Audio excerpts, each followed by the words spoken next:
2. Hello everyone, and welcome to a new episode of Empowering Voices. Today we have our special guest, Jo. Hello, how are you? I'm good, thanks. How are you? Very happy to have you here. As you know, we always have some words to start our discussion of those unembroidered on my t-shirts. And today we have something very appropriate. You will discover why. That is called positive thinking. That you can, of course, find on my website. So welcome, Jo. Tell us why positive thinking for you, and tell us everything about your amazing business that we all need. So my business is called the Happiness Club. Very intriguing and interesting name. It's an app-based support service for mental health and emotional well-being, basically. And obviously, positive thinking, having a positive focus in life, is a huge part of happiness, is a huge part of the work that we do, encouraging people to change the perspective, change the way they see a situation, change the way their thoughts are going, which I totally believe is within all of our control. Yeah. I grew up in a really negative environment and came across positive thinking amongst other things in my mid-20s, which was quite a long time ago now. Is there a reason why you changed and shifted your mindset? Yes, I started having therapy when I was in my mid-20s. I'd had quite a negative upbringing, and I'd had some difficult relationships. I had difficult family relationships. And then when I was 25, my biological dad passed away very suddenly from a heart attack. And the whole thing kind of collapsed and imploded inside me all at the same time. And I ended up in therapy, which is where I came across, like I say, positive thinking amongst other things. And for me, it was a complete revelation, because I'd literally never met anybody that thought in that kind of way. I think it's something we talk about more nowadays, I have to say. Or maybe even 10 years ago wasn't a thing.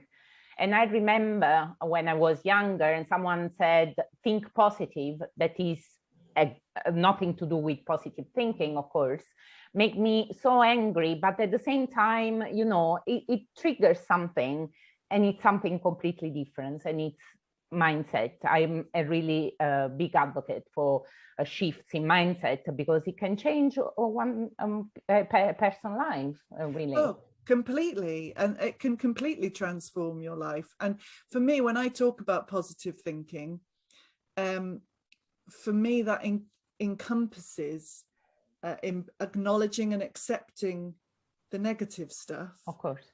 It's not about ignoring the negative stuff. It's not about pretending that none of that's happening and putting it under the carpet. No, right? That's it. It's not about that at all, which I think is a common misconception. I think a lot of people think that's what positive thinking is. It doesn't matter if there's all this rubbish happening over here, just think this way and it'll all be, and that's not that. It doesn't work. No. So for me, it's about acknowledging and accepting all of this, accepting where you are, and then listening to the messages from this, learning from this stuff over here, the negative stuff that's happened, allowing yourself to release it, and then refocusing yourself in a different perspective, in a different way, in a more positive way. That for me is what positive thinking is. Because it's a bit like, over time, we tell ourselves a story that is the wrong one, and we adapt to that story, and we become smaller and smaller in that corner. But as you said, the moment you accept yourself and you sit down with your negatives, that the change can start. Yeah, I totally, I'm living proof of that process. You know, that's why I know that it works. That's why I teach what I teach, because I genuinely think if I can do it, honestly, anybody can do it. It's absolutely available to everybody. But I also think that we need people like you to guide us. Not always, it's not easy on your own, or it will take ages, because there are some triggers that you from the outside and with your knowledge can just give us as an input to start our process, right? Yeah. And I mean, I had help, like I say, I started off in therapy, so I had someone to hold my hand and walk me through what I needed to walk through. And I mean, I've gone from being a complete cynic and a total skeptic from before I had therapy, thinking it was, why would you do that? It's just something silly Americans do. You know, everyone has a shrink, la la, ha ha ha. To being a complete advocate and total fan of therapy. And I have therapy on a regular basis now. If anything comes up for me, that'll be my first port of call. I've worked with all kinds of different therapists over the years, because I know the value of it. And I know that, you know, the therapy is going to uncover something that might be difficult or emotional, but I know from experience, I know I'm going to come out the other side of it. And it's going to be lighter, brighter, cleaner, better. That's why with the help of someone is a bit easier, because you trust the person who will tell you that there's light on the other side. On your own, you are just scared. So most of the time, you on the short term, you probably put the things under the carpet and you don't see them. But on the long run, we definitely, if we want a quality life, we need to uncover our problems. And that's it. And that's part of the thinking behind the Happiness Club itself, because I mean, I started out as a jobbing therapist. I'm an advanced hypnotherapist and a mindfulness practitioner by trade. They're the tools of my trade. And I started out working with people one-to-one, holding their hands and guiding them through and facilitating whatever change they wanted to make, all of that jazz. Brilliant. And then I would get inquiries from people who couldn't afford therapy, or who didn't want full-blown therapy, or who lived like hundreds of miles away from me. And at the time, I couldn't work out how to do it online. I do it online all the time now. But we have to thank the pandemic, I think, for most of it. I know. And I really wanted to find a solution to help all those pockets of people. And also my one-to-one clients were saying things to me like, so if I can just put you in my pocket and take you home with me, that would be super. And I could remember that feeling from when I was having therapy myself, from having that amazing person who introduced you to this completely new world, this new way of thinking, and you'd get like an hour with them once a week. And then you'd have to manage the whole rest of the week by yourself, and I can remember that feeling of like, okay, and you come out of the therapy room like, oh yes, I have got this. And within 24 hours, you're like, oh, I can't remember. Start going, of course. So I wanted to find a way to support all those to support my one-to-one clients, but also people who couldn't afford to work with me one-to-one or were too far away. And that's why the Happiness Club came into existence, because for me, it was, I mean, the members of the club, they get a daily strategy every day. We have our own app now. We started off as a Facebook group. We now have our own app, which works like a Facebook feed. And we release what we call our daily strategy every morning. And it's a tool, a technique, a thought, a story, a something for people to think about, to implement, to use that day. But actually, for me, what I see the club as is me putting my arms around all the members every morning and going, I've got you, you're all right. I'm here for you. I'm right here if you need me. But in the meantime, have a think about this, or try this, or do this today. And it's like you say, that for me, that's exactly what the club does, is take everybody by the hand and go, come on, just gently, just this way, just one step today and one step tomorrow. And it's just, like you say, about guiding people through. Because we need, especially when we are finally open and we are vulnerable to make changes, we really need to know that someone is helping and supporting and is around the corner if we need to, whatever, right? Because your support anyway is 24/7. Let's say, because your people have access to the club constantly, and daily inputs, it's like a dream, because as you said, I mean, in the best scenario, you see the therapist once a week, and sometimes even less. So yeah, to be guided is definitely the right help to finally open up. Yeah, I think so. And they get 24/7 access to a team of qualified therapists. Again, when we started, it was just me. Now we have a team of therapists that are just on hand. So it's not full-blown therapy, but it is, if you're going through something difficult. I mean, we've literally talked people through panic attacks at 10 o'clock in the evening via Messenger, because they can't pick the phone up because they're in the middle of a panic attack. And work stress at 2 o'clock in the afternoon. If everything's starting to get on top, they just fire off an email and go, oh my God. And even just that act of writing it all out into an email unloads it. To know that it's possible, it's already a big help. And there's someone listening on the other side. And with all of us, I mean, the whole team, we have a team of therapists, we have a team of Happiness Club trainers who all contribute to the content that the members receive, as well as me. And we've all been there. That for me is really important. We've all experienced depression or anxiety or stress, or some of us are still going through those things to varying degrees. So again, like you were saying, it isn't about I'm a shiny angel, don't you want to be like me? Do you know what I mean? It's about I've been where you are, I know how that feels. But it's when you can have that connection that makes the difference, because of course it's in every field is like that, of course.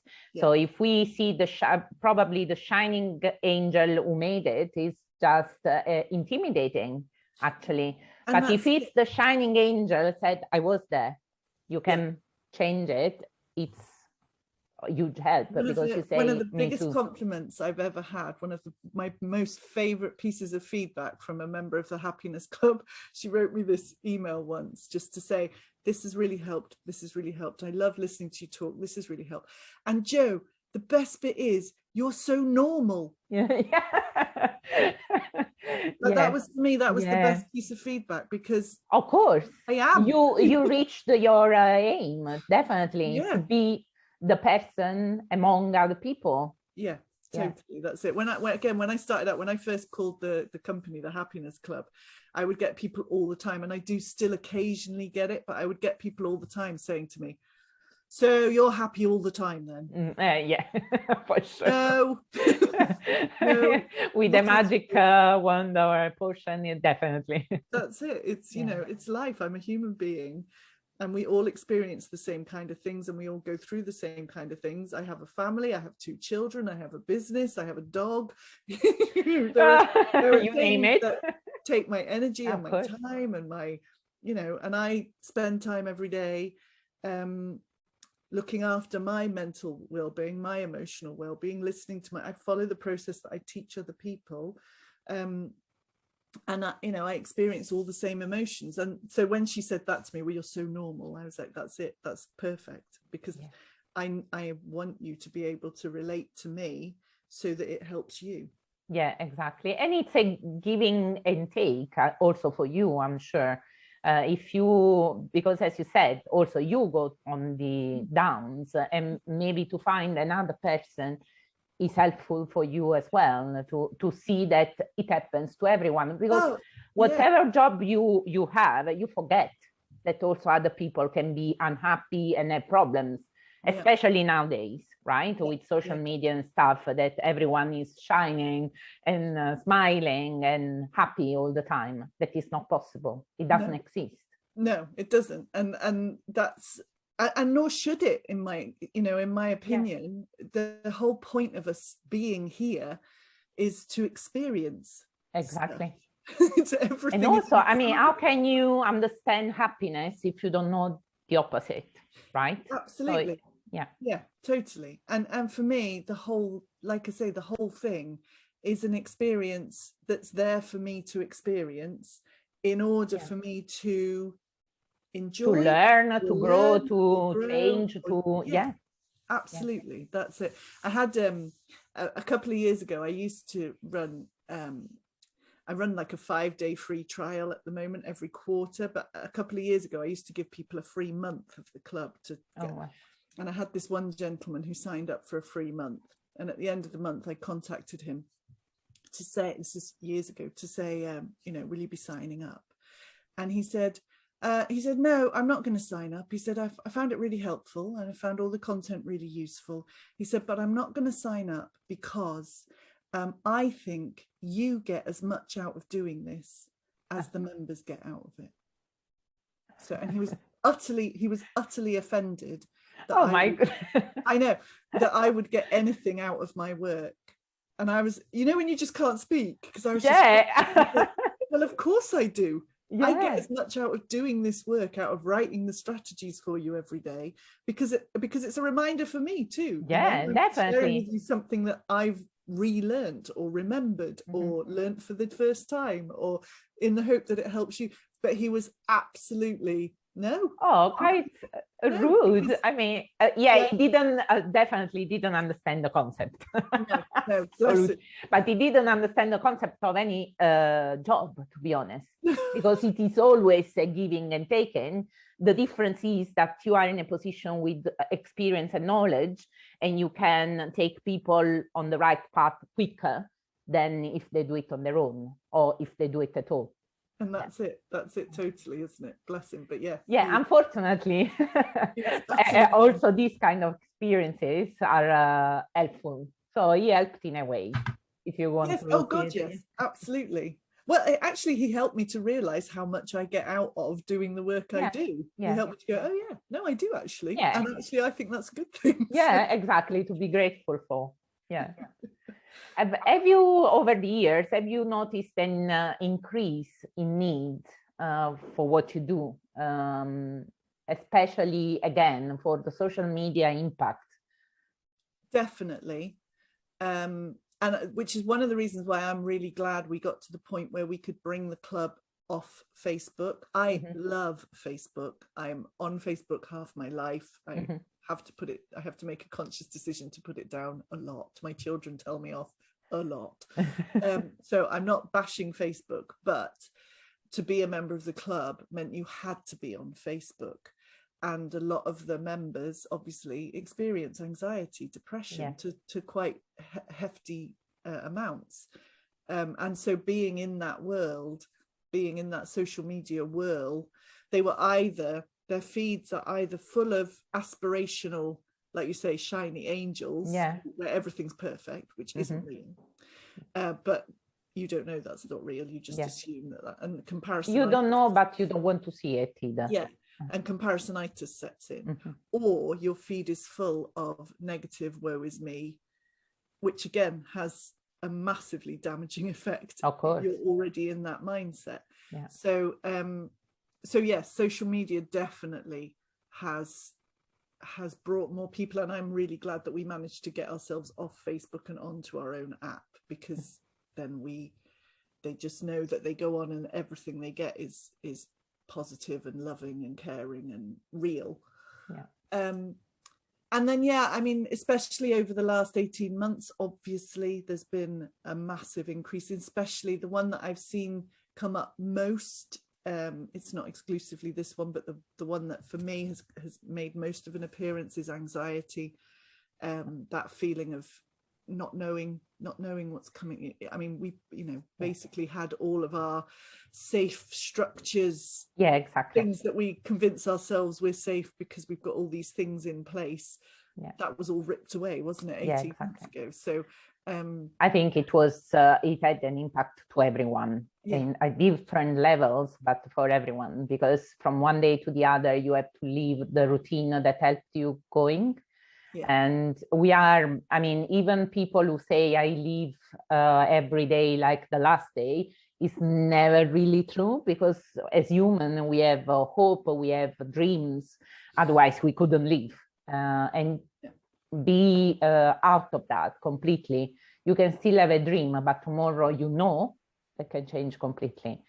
It's destabilizing, definitely. Totally. And I mean, at the very start, in the first lockdown, I was very much the message that I was trying to get out to people was, look, I know it feels like everything's been ripped away and you have no idea what's coming next, and that's scary, but actually you never know what's coming next, ever. We never know what's going to happen in 5 minutes, 5 hours, 5 days, 5 weeks, 5 years. We don't know. We just kid ourselves that we do. Yeah, and that's true. That's not designed to scare people more. That's designed to say, no, but realizing that we were in there already without knowing. And you get through it every single day. Yeah. You do. You do it. You actually don't know what's coming next, and you still manage to survive today. You just trust the process and the outcome. That's it. That's it, totally. So it is, if you think, of course, is the beauty of life to have an adventure every day. Although, of course, thinking like this is a bit, oh, wait a second, I don't want any adventure. I just want to know that tomorrow I have to wake up at this time and do these things. But as you said, there isn't one day where you can calculate exactly what you will do and what it will happen. Yeah. And that's it. And I think, it's given people, I mean, I know for me, it gave me a huge opportunity to reassess and reevaluate the way that I would have said before the pandemic, I was living a really happy, contented life with the odd, obviously I'm a human being, as we said before. But actually it made me look at what I was doing. And one of the things I realized was that I had been traveling around this country like there was no tomorrow. And actually my children are at school 5 days a week. And of those 5 days, I was doing all the school drop-offs and school pickups. But in between those hours, I was running around like a headless chicken, trying to train people and do things and da-da-da. And just not being able to do any of that anymore made me go, oh no, I quite like being in my house, actually. I quite like being here all the time. And knowing that I'm here for my family. And I loved, I'm probably every parent in the country is going to be throwing rotten tomatoes at me now, but I loved having my kids here. No, okay. For me, it was shocking. I mean, it was on one side, yes, definitely, because you get to see a child that you don't know really, because that child is at school. And to see another side of them has been eye-opening and really interesting after the initial shock, because the first lockdown, I have to say, I was crushed completely. But then, as you said, you start think and say, well, maybe I really like to have my husband around for lunch and not to eat alone at the counter, or to have my children and understand what they are really doing at school and see them flourishing. Although, I mean, the situation wasn't ideal from a social point of view. But you start appreciating different things. That doesn't mean big or small. I mean, different things, definitely. Yeah, totally. And I mean, I'm really fortunate, and I know I'm really fortunate because my children were slightly older. So I've got a 13-year-old and an 11-year-old. So they were 12 and 10 when it started. A bit more independent. They're more independent anyway. So I'm utterly aware that that made me more fortunate. I did say to my children on a couple of occasions, if you had been like 5 and 7, this would have been a nightmare. Yeah, right? I'm there. I totally know that I am more fortunate in that sense. But like you say, for me, and it wasn't, it's not been a bed of roses. We haven't never argued or anything like that. We're a family. We have our argy-bargy, if that's the right word to use. But like you say, for me to know that they finished school and I could finish because I'm in charge of my own diary. I could finish my day's work at the same time as they finished school for the day. And then we had all this time together that we wouldn't normally have had because they would have been going for a walk with their friends. Clubs and it literally, whilst yes, there were times where we were like, oh my God. when it's going to finish. But it actually, I think the last 18 months has brought the four of us much closer together. We're a much tighter unit than we were. And we learned definitely new things. For example, in my case, I learned the meaning of setting boundaries. I never did it in my life. I mean, I didn't even know that there are healthy boundaries. It was necessary, but it was better for everyone. And we got closer also for that. And It's been a learning curve. And the other thing is you realize that if you stop for a second, the world goes on. Yeah. Because as entrepreneurs, we always have, as you said, drop off, then going around as an headless chicken. I really like that image. And then pick up, and then homework, and then club, and you never stop. Yeah. Because you think that if you stop, everything will collapse. It doesn't. No. And I think that was one of the things that like I say, when I went through that time of reassessment and reevaluating everything, that was one of the things that came home to me. I was like, okay, so actually I'm taking more time now to chill out. Yeah. During my working day. Yeah. During my working hours. Yeah. Than I ever have before. Yeah. And my business is okay. And my family is nothing happened. Is okay, and I'm okay. Yeah. And actually maybe this is a lovely way to live my life. Yeah. And I sat one afternoon in my garden. This was towards the end of the first lockdown, and I had been doing all this assessment, and I was journaling it all out. And I wrote this list of, I think there's 9 things on the list of commitments to myself going forward. I won't start work before 10 o'clock in the morning. I will finish by 6 o'clock every evening, and most days I finish earlier than that anyway. I started taking Fridays off. So I only work 4 days a week. My next step is to take Mondays off too. I haven't quite got there yet, but I will. So I wrote this list of commitments to myself. I'll only be away 1 day a week instead of, mostly before the pandemic, I was out of my house 4 days a week. Oh, wow. And in my office 1 day a week if I was lucky. Mm-hmm. So my commitment going forward is I will only be out of my house 1 day a week on average. So I've flipped it. This is an example that also the negatives can give us learnings, because the pandemic, of course, is a negative. We would have liked not to have it, but still we can reverse and see the bright side of it. It definitely taught us a lot. And especially, I think, as entrepreneurs, although everyone started working from home, but as entrepreneurs that we work a lot from home, or anyway, isolated, it was a very interesting learning to see what happens around us and not to die in the process. That's it, isn't it? And for me, like you say, it's a massive opportunity to realize that out of the negative, difficult, challenging stuff comes learning and growth. It always reminds me of, I'm going to completely misquote this, but there's a very famous image analogy of what's the name of the man? I can't remember the name of the man. Okay. He's a Buddhist monk, and he talks about the lotus flower, one of the most beautiful flowers in the world. And it grows in mud. It grows out of mud. It has to have mud in order for it to bloom and grow. And that, when adversity comes along, that for me, that always comes into my head, that image of this beautiful flower growing out of rubbish. And it does, if you allow it to, absolutely. Yeah, if allow it to be. Yeah, you are totally right, because otherwise we can stay in the mud for quite a long time. That's why we need to be open and give ourselves the gift to actually sit in that mud and then flourish like the lotus flower.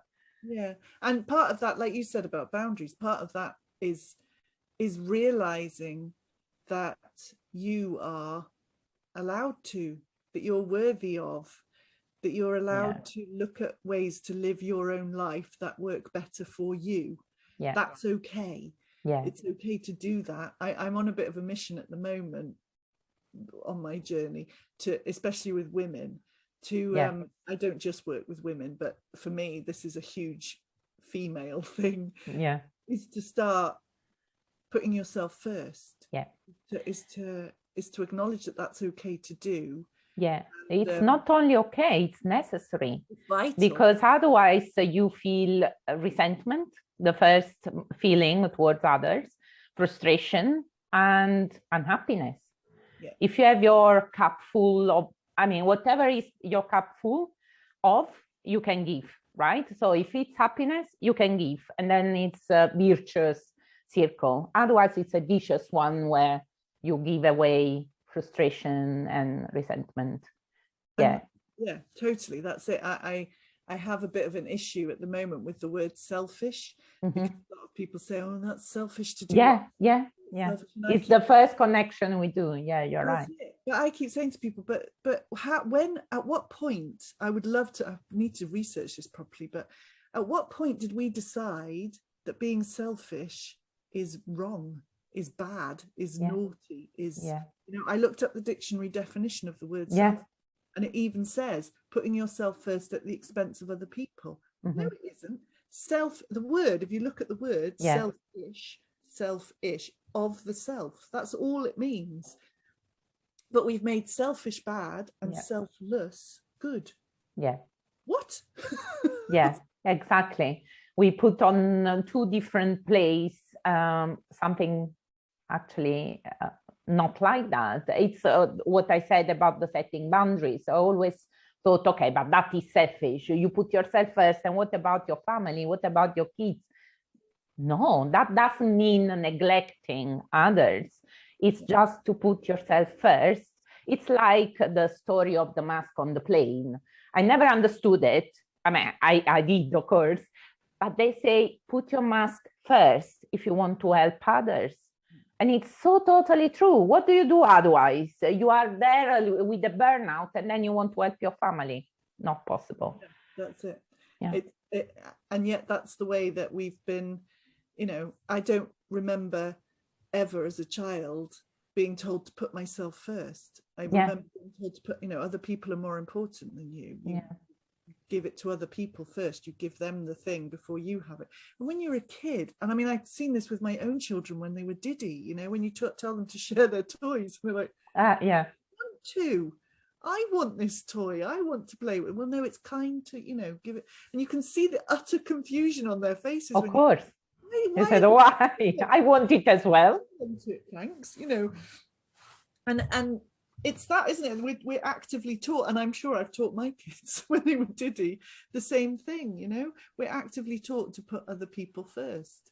And one of the things I say to people is, look, the only person that is 100% guaranteed to be with you from now until the day you pass on to wherever we go next is you. The only person in your entire life that's guaranteed to do that whole journey with you is you. So how does that not mean you prioritize yourself? Exactly. It's even it's a paradox. It's against the logic, to be honest. But so society, I mean, culturally, we are inclined to say not to be selfish in the negative way.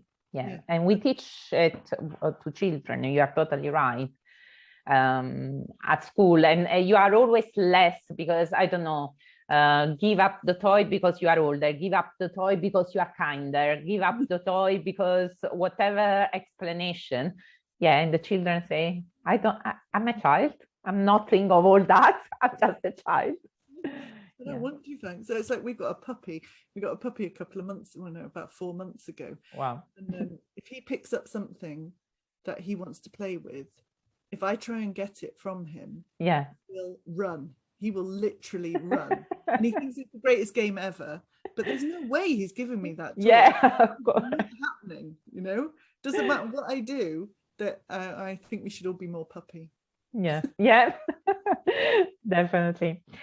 So Jo, lovely conversation. We could go on forever, I'm sure. I just want to remind, first of all, I wanted to ask you, is there a quote?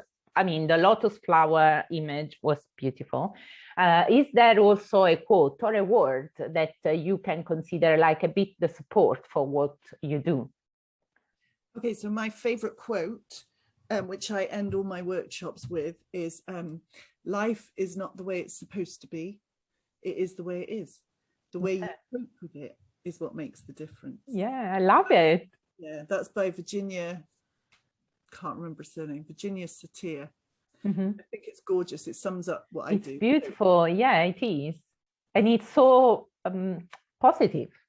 Yeah, absolutely. Well, it gives you the control over your, which is what we all have. We just don't always realize we have the control over exactly. Amazing. Thank you very much. I just want to remind everyone that all the contacts to reach out for Jo will be in the post, in my bio, my website, in the podcast bio. So please feel free to reach out and know more about the club, the Happiness Club. And thank you again, Jo. It was a lovely conversation. Very happy to have had you. And see you everyone very soon.